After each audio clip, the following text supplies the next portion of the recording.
Hello everybody, it's Light of Void here, and today I'm back with an epic game ready for you.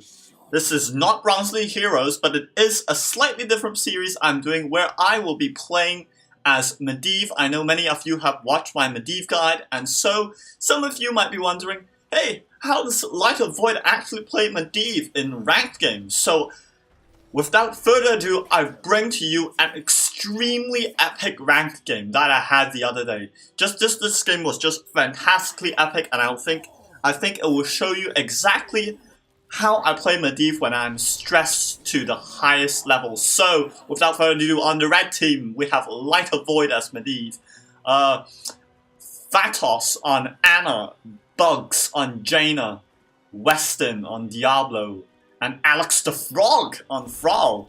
And on the blue team, we do have Dark Oops on Stukov, Majestic on Arthas, Latanda on Tyrael, and some random Russian name on... I'm sorry, I don't know how to pronounce Russian, but Mr. Russian is on Alarak, and Thug Life is on Zul'jin. This is a diamond, high platinum, diamond level ranked game, so I think it's a pretty reasonable approximation of how diamond players might play. Sometimes the plays might be bad, but overall, I think you can't expect diamond players to be playing like grandmasters or pro players, so just take it what it is. But right now, I am playing the Medivh, and if you want confirmation, I can simply tap here, as you see the name here, Light of Void on Medivh. That is myself. And right now, this map is Tomb of the Spider Queen, and I'm going to be doing a replay cast. So for the level 1 talent, I do in fact take Raven's Intellect, as it is one of the most stable talents to take at level 1. I usually don't go for Portal Mastery in Hero League because no one takes portals anyway. The main problem with Portal Mastery is that when you make a portal, it doesn't take you out of Raven form immediately, when sometimes that might be desirable instead. And Stukov is really close to getting bursted down by Jaina, but by the god of above, Medivh tries chasing, and Diablo gets protected, and Medivh portals out without any hesitation. Jaina so close to being dying, but Anna manages to catch Sleep Dart on Jaina. Now it is important to note that in Tomb of Spider Queen, rotations are very, very important, so this Diablo, I don't think he kept on top of his rotations as much as possible. Nobody actually followed Diablo around. Mind you, again, this is Diamond League, so I'm just saying that many people actually don't play the game that well at this level. But who cares? We're just all here to have fun, right? I just want to show you how I play Medivh, so I just poke around whenever it's possible. Especially on a map like Tomb of the Spider Queen, interrupting mounts and delaying rotations with Medivh is quite critical in order to gain map control. Right now, Zul'jin is just trying to farm his stacks on Diablo. Diablo unfortunately did not get the flip onto Zul'jin, which might have sealed Zul'jin's fate had Diablo been just a pixel or a couple of inches forward, and my mouse is deciding to go absolutely crazy. But Thrall is in the bottom lane and does get taken out by Alarak and Tyrael as Medivh and Jaina are coming down. Jaina is caught in a very bad position. If Alarak did have his telekinesis and his silence there, Jaina might have been dead. But fortunately, Jaina made it out of there alive, and indeed at level 4 I'm going to be picking up Raven's Familiar. As you can see here, Raven Familiar allows you to poke more, so when you take a portal, your auto attacks will have a Raven Familiar that will slow the enemy, give you a little bit more time and space in order to land your Qs, as the Stukov trying to land his W at point blank, but he misses. In fact, Stukov's W is one of the hardest skill shots in the game, no doubt about it. So right now, I'm just trying to farm up my Arcane Rift stacks while the rest of my team is apparently trying to commit suicide. If Jaina again has stepped a little bit too far forward, she might have get taken out by Alarak, but right now Arthas and Stukov are trying to contest the bottom lane against Medivh and Thrall. Alarak does go in. Unfortunately, Medivh protects himself, and this is very critical, I think. In the early game, you shouldn't be looking to protect your teammates if that means you're going to die yourself. So right now, I've already finished my Arcane Rift quest at around 4 minutes. Usually that's the time you want to be aiming at. If you're really good Medivh, you are going to land a lot of Arcane Rift stacks without missing. So in regards to that, it's very important to master landing the Q, right? Just there, I didn't mean to land the Q, but landing Qs are essential in early game as well as late game. There's no doubt about that. Usually a good Medivh should be able to finish their Q quest in around 5 to 8 minutes if you're average, I guess. If you're really good and the enemy team is really bad, you can usually complete it by 2 minutes. That doesn't happen to me a lot anymore. When I was in Silver and Gold League, people would just group up mid and you could just farm Q stacks as Medivh. And in the top lane, we do get to kill Zul'jin, as that portal was probably unnecessary because Zul'jin died here. As you can see by the gems that dropped. Small little facts here and there. Medivh just roaming up and above like a raven, like the annoying raven guy he's supposed to be. Thrall is playing far too forward. If Alarak does have his telekinesis and Discord Strike, well, Thrall would have been dead there. Right now, I'm just looking to interrupt rotations, like with Medivh, and I'm just... This Tyrael is trying to connect me, but I think there's more action going down in the bottom lane as Stukov gets rooted by... Ooh, that Alarak landed a 2-man silence. That does mean extra stacks with Chaos Reigns. Pretty scary in that regard. Medivh is I am at around half health, so I'm just going to soak very safely in Raven form. I tried to interrupt Tyrael's mount there, unfortunately did not get it. That's something you have to be concerned about as Medivh. Sometimes it's better. In fact, nope, looks like Alarak gets himself out of that sticky situation with his telekinesis. But Jaina does get bopped by Arthas, and Arthas going, in fact, for the Eternal Hunger quest, which means he's going to be doing a lot more damage and a lot more mana return when he is going to land his Frostmourne Hungers, his trait, activatable trait from Arthas. Nothing's going down in the bottom lane yet, but I presume that since there is no... Thrall is not really, you know, solo laning, I'm actually relegated to the solo lane, as Diablo flips Arthas away, but nevertheless, this is a 5v4, and Diablo needs to be very careful, as I am actually flying downwards, but unfortunately that Diablo just extended far too forward. And that's something you don't want to be doing as a Diablo. You want to get kills, but you don't want to overextend so far that the rest of the team can't do anything to help you. Jaina is again far too forward, and unfortunately, actually my shield did manage to save Jaina from that Discord Strike from Alarak. Again, timing with Medivh is very critical.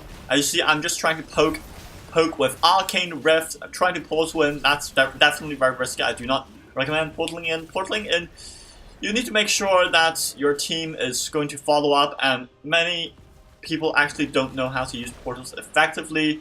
And Medivh flying over, trying to give a little bit of mental support to Diablo, I suppose. I'm sure Diablo needs lots of mental support after Diablo Immortal was released. And by the way, those of you who love Diablo Immortal, I applaud you. Diablo Immortal is such a well-made mobile game. I'm sure everybody in the Western world is going to be so excited. They're already excited for it. Look at the amount of hype that brought up Diablo Immortal. I mean, not Diablo Immortal, sorry, the non-existent Diablo 4 release, as Tyrael actually charges him with his Judgment, but pardon me, Alarak actually gets taken out by Diablo, and I have this horrible cough which I can't seem to overcome, and I portal in, I do the Raven Familiar, land a couple of Qs and then portal back out. That's usually a common tactic that I use.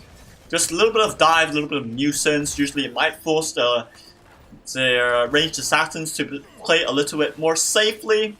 That's usually what happens, as we do actually get to turn in and get the objective just as Arthas is respawning. So the blue team is going to have full power to defend the free web weavers right now. I am actually just collecting gems for my team and ensuring that I don't die. But as you can see, I'm not playing too aggressively, nor am I playing too passively. As a Medivh, you need to be active as well. I understand that many pro players like to play passive Medivh, and somehow Thrall gets taken out again because he was apparently completely out of position here. And as I said, Platinum and Diamond players, they're not that great. You might think they're great, but once you reach the rank, they might not actually be that great. I'm just trying to keep myself alive at this point. I do go for Leyline Seal as Medivh's heroic. Because Leyline Seal, well, it gives you a lot of flexibility, whether it be engaging putting opponents in stasis in order to buy your team a little bit of time. And Jaina actually does get Discord Striked by Alarak, and I actually just leyline them to stop them from following up, which is really good timing. Right now Jaina is out of mana, so I'm really not sure why this Jaina is so far forward. Just look at the positioning of Jaina. I cannot believe it. Ana lands a beautiful sleep dart. I'm actually just waiting out for the perfect moment to land the shield. Timing is incredibly important as Medivh, and without good timing, you cannot possibly be a good Medivh. Sometimes that even means saving your shield until you really need it, and as this Diablo charges in, and I'm going to shield him probably. I shield Diablo, but unfortunately I think Diablo was a little bit far too forward. But somehow we don't manage to get the kill on Arthas, and Alarak finishes off Thrall. And Tyrael charging with a judgment. Right now I open the portal. Ana is in a bit of a pickle, but she manages to escape. Well, at least she knows how to use portals, you know. Stukov and Tyrael, sorry. Definitely very good on the defensive side. Stukov can just heal his old team and do massive amounts of slow with his W, whilst Tyrael can buy Stukov a bit of time with his shields. Not sure what Tyrael went for at level 1. This is definitely not very good talent, especially on Tomb of Spider Queen. You should always be going for the extra ally shields at level 1 for Tyrael, so that you can in fact shield your minions as well for a large portion of your W. As Medivh, I'm just flying around trying to gain vision, not playing too aggressively nor too passively, as Jaina actually gets somehow Jaina. Well, I tried opening a portal to Jaina, but I was extremely late to the party. And of course, I'm getting a little bit tilted at this point, which is reasonable, I suppose. By the way, if you do see me tilted, it's probably because you see people doing stuff like that, like just completely out of position. If you don't have vision of the enemy team, please play safe. Don't just go up and try to clear the minion wave whenever you can see their minion wave. You need to be able to make sure that you can see the enemy team as well. And right now the blue team is going to in fact turn in their gems, and the objective phase is going to start, and Alex the Frog on Thrall is very tilted. I managed to shield myself, timing it just right so that just before Alarak lands his Discord Strike, I managed to shield myself. That's also very important. You don't want to shield too early, because shield too early, they can easily just wait out for your shield. But you shield at a proper moment, and you can buy yourself a lot of damage mitigation. And Arthas does get flipped in by Diablo. I do go for Arcane Explosion and the Circle of Protection, the AoE shields, which is a really good combo, especially when you're up against Alarak. If Alarak lands like a 4-man combo or Disco Strike, once you get a shield, it will just reflect and deal massive damage to Alarak. And right now we are going to look for a kill.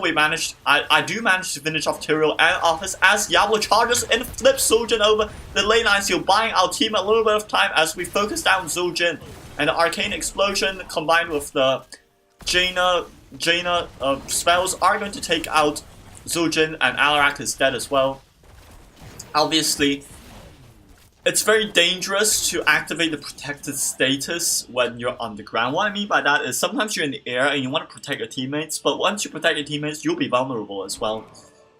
And of course, even if you shield Alarak's Discord Strike, his Q, you're still getting silent, so you have to think about that. But usually it's better most of the time. As this was our first mistake of the game, we actually lost the keep because nobody actually went to defend it. And Thrall is getting a little bit salty at this point and says, "Good job, Jaina." As Jaina is actually taking a mercenary camp. Out of everything that she's doing, she's taking a mercenary camp. Now you can't be angry at Jaina for doing that stuff. I mean, she just wants to take a mercenary camp, you know? What can you do? Level 16, I am going to pick up Stable Portal because Stable Portal is literally the best talent at high level play. You want that increased portal duration, and you want that cooldown reduction on portal. It just allows for so much more passive, so much more aggressive and defensive play. Unfortunately, Ana does get shielded by me, but I think she is going to die as well. And right now, that was actually a very bad move by Ana, but nevertheless, the blue team, especially Mr. Russian Alarak over here, securing kill after kill. But the main problem about Alarak is that once he dies, he loses all his sadism stacks, and I'm not sure how many stacks Alarak has right now. Alarak only has 103% sadism, so all's good, all's good. We should not try to contest boss. In fact, I'm actually going to come here and pay. So essentially what I'm trying to achieve here is by paying the Web Weepers, our objective can actually semi-defend the boss. Obviously, you notice that the red keep, our bottom keep is down. I'm just trying to do a little bit of scouting out and around. But again, the whole of the blue team are showing themselves. This means that we can play very strategically and to our advantage. Our first priority is, of course, defending the boss lane because, well, of course you're going to defend the boss lane with the Web Weaver. Unfortunately, the Web Weaver does not attack the boss. But we have relatively high DPS, so we are going to take down the boss fairly quickly as the Web Weaver in the bottom lane actually acts as a deterrent for the enemy team, the blue team. And I do ping that I have Leyline Seal. Leyline Seal is especially good when comboed with Diablo's Apocalypse and Jaina's Ring of Frost. But unfortunately, this Diablo going far too in. Just look at the amount of damage that Zul'jin does. I'm not sure whether to use Shield on Diablo. I'm waiting for the perfect moment. I'm not sure whether that was the perfect moment. But Diablo activating his Apocalypse. Diablo just going far too in right now. And I am trying to kill a sort of dual Tyrael, but unfortunately I don't think that's going to be the case. But somehow we do manage to finish off 3 members of the enemy team, of the blue team. Zul'jin, Stukov and Tyrael do go down, but at the same time, the main strategic problem with this 5-man push gameplay is the catapult pressure here. And even though you might say that the blue team doesn't have a lot of wave clear, but they managed to take a keep very early into the game at around like 12 to 13 minutes. So the longer the game goes on, the less of a chance we have to win, simply because of the fact that there's going to be catapult pressure in the bottom lane. Alarak and Arthas are going to clear up this minion wave here whilst collecting the gems as well. They only require a couple more gems before actually they need to turn in order to secure the objective. Unfortunately, Alarak does manage to telekinesis out as Thrall tries to root him. But at this point, the correct play here would actually be to send Jaina to clear the bottom lane. But as you will see soon enough, the catapult pressure is indeed very, very, very deadly. We do manage to secure our turn in first. And Leyline Seal is available, but so are all of the blue team heroics. So we have to approach this very, very strategically. Ring of Frost unfortunately whiffs with no sort of follow-up whatsoever. That shield bought us a little bit of time. I was expecting Alarak's Discord Strike to hit there. Leyline Seal goes off, Diablo activating his Apocalypse, but Alarak counters it with Counter Strike, as the name suggests. I do not manage to shield Diablo and Thrall in time. However, Diablo tries to finish off Tyrael, but Tyrael manages to escape with his Druid's Might teleport. Again, Jaina is trying to burst down Alarak, but this might be actually a terrible decision. Diablo getting shielded by Medivh, doing a little bit of damage here and there, but unfortunately it's just quite not enough as Thrall actually finishes his Crashed Lightning Quest, and we are going to try to escape here. Not before getting a couple more kills. As I said, the core is going down for us. 3 catapults. How much pressure can these catapults do? That is the question. The reason I'm saying why this is such an epic game is because well, catapult pressure is very overpowered at this point, and right now our core is falling and falling and falling, and Jaina is still not going back to defend. Instead, she's just delaying here, trying to get non-existent kills, you know. This keep is not going down anytime soon, as Thrall is very angry and says GG. But at this point, I become the wave clear master. At level 20, whenever you're behind, whenever you have a keep down before the enemy team, level 20, always go for Guardian of Tirisfal, unless you're a very good Medivh. The other talents that you can go for at level 20 as Medivh are Medivh Cheats, Arcane Brilliance, or Dust of Disappearance. Neither of those talents are good for an average Medivh. If you're an average Medivh, or if you're really behind on wave clear and keeps, always say Guardian of Tirisfal. It just gives you immense value the longer the game goes on. Diablo is trying to unfortunately I don't manage to shield him because I was actually, in other terms, I was a very, very bad coward. I am a coward. I could have moved a little bit more forward to shield at Diablo. That is totally on me. Told you Thrall to come back. Unfortunately, I don't think that you could do anything when Anna's dead. Anna is going for grenade build. I'm not sure how much mana Anna has. Jaina going for somewhat questionable build. I haven't even remembered what Jaina went for. Deep chill. So she's going for massive slows as well as ice barrier. I definitely would suggest getting the blink on Jaina instead of massive slows, but I guess that's her preference. Because Alarak and Zul'jin, they are extremely bursty heroes, especially with spell power Zul'jin. So usually you just want to be going blank in order to blank out of Alarak and Zul'jin's combos. Diablo going in, but unfortunately to no avail, because Anna is still coming back from spawn. Diablo activating his blank to get out of that nasty situation. But at this point, our core is at 33%, and the blue team managed to secure a Web Weaver turn-in. At this point, I just want to take a moment before the Web Weavers spawn to see the stats exactly and explain how this might come above. So, never mind, let's not talk about stats, as Jaina's Ring of Frost and Diablo's Apocalypse do manage to secure a kill, well, nearly a kill on Tyrael, and the next kill is going to be Arthas, as Arthas is trying to pop off his ghouls, but Medivh's shields are a little bit too overpowered, not overpowered at all. Diablo trying to finish off Arthas in combination with Jaina, and somehow that manages to go pretty well in our favor, but our team is just far too forward, and look at that Zul'jin damage, jeez Louises. Alarak finishing off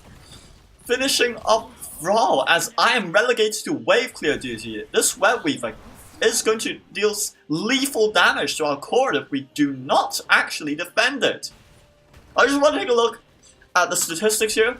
Right now, I am at the highest siege damage on my team, basically because I'm relegated to wave clear duty, as the rest of my team just chases and chases and chases for kills that they cannot secure. This is what I mean by playing suitably aggressive, but not too aggressively. Right now, we are going to lose more and more keeps. We do lose the middle keep as well, but I don't think anybody can actually beat Zul'jin in terms of late game damage. 30%, 33% on our core and counting.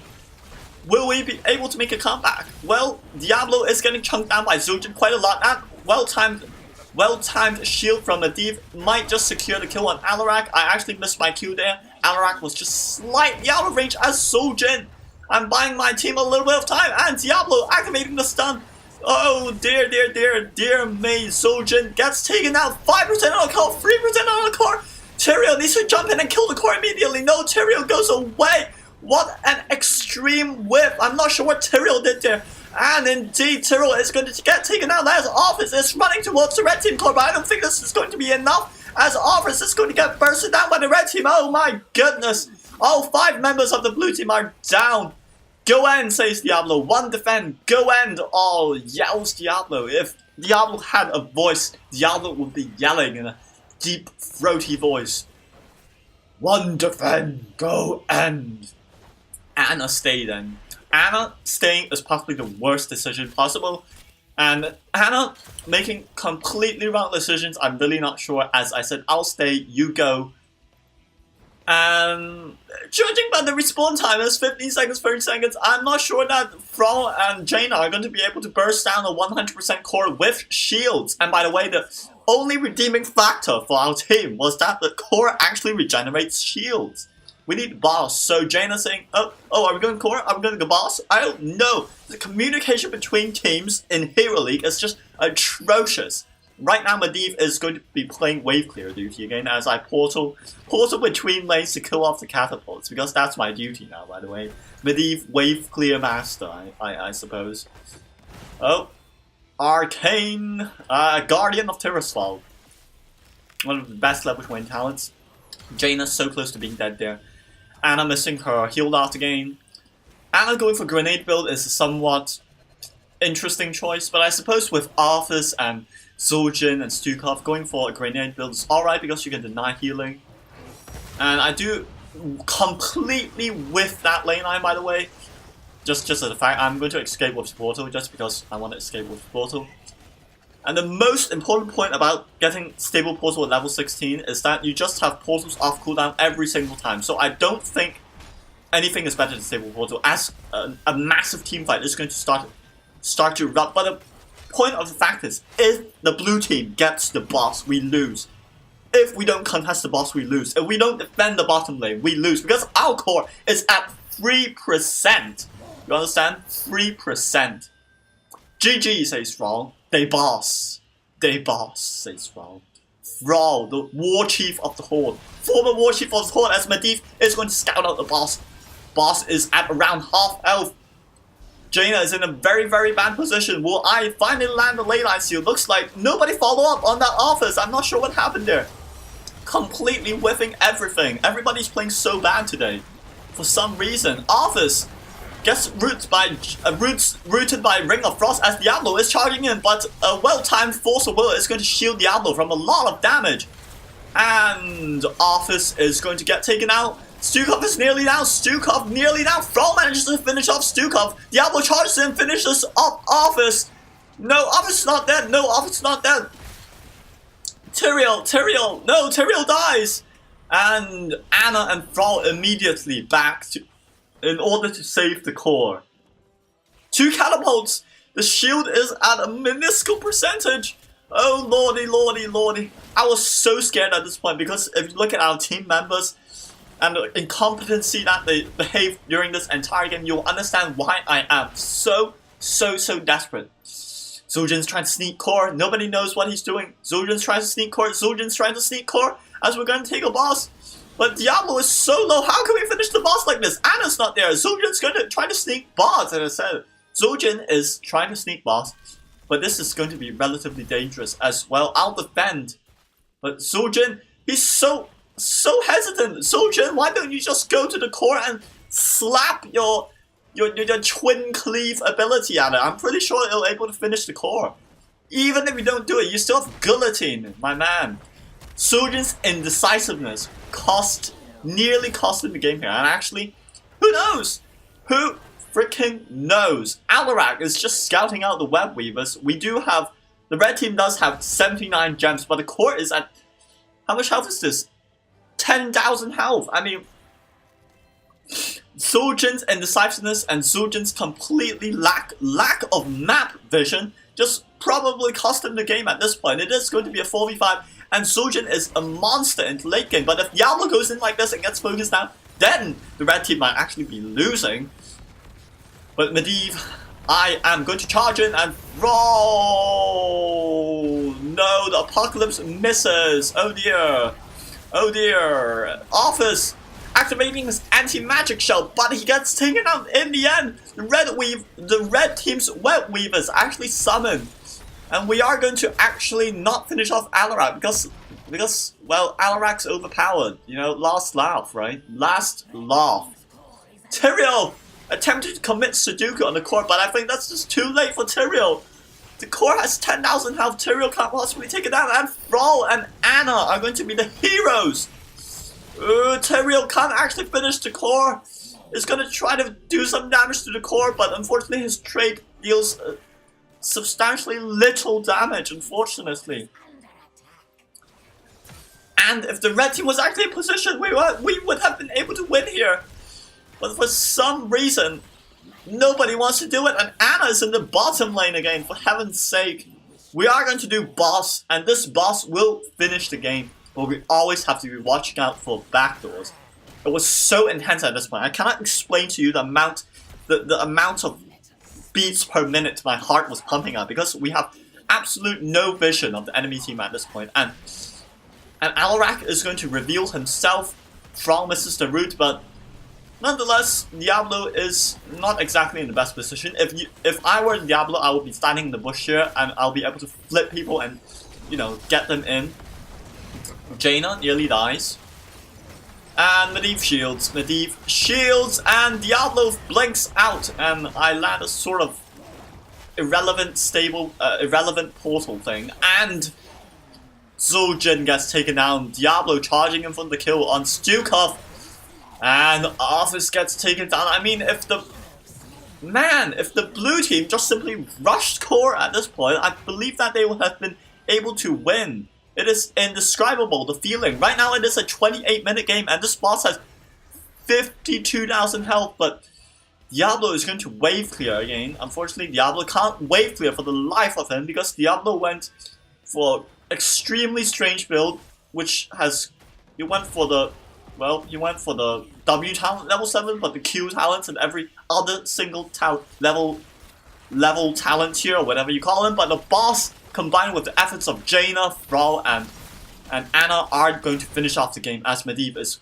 relegated to wave clear duty. But anyway, nothing can defend this boss. This boss is indestructible at 29 minutes into the game, and that is going to be the game for my red team, my beloved Platinum Diamond League red team.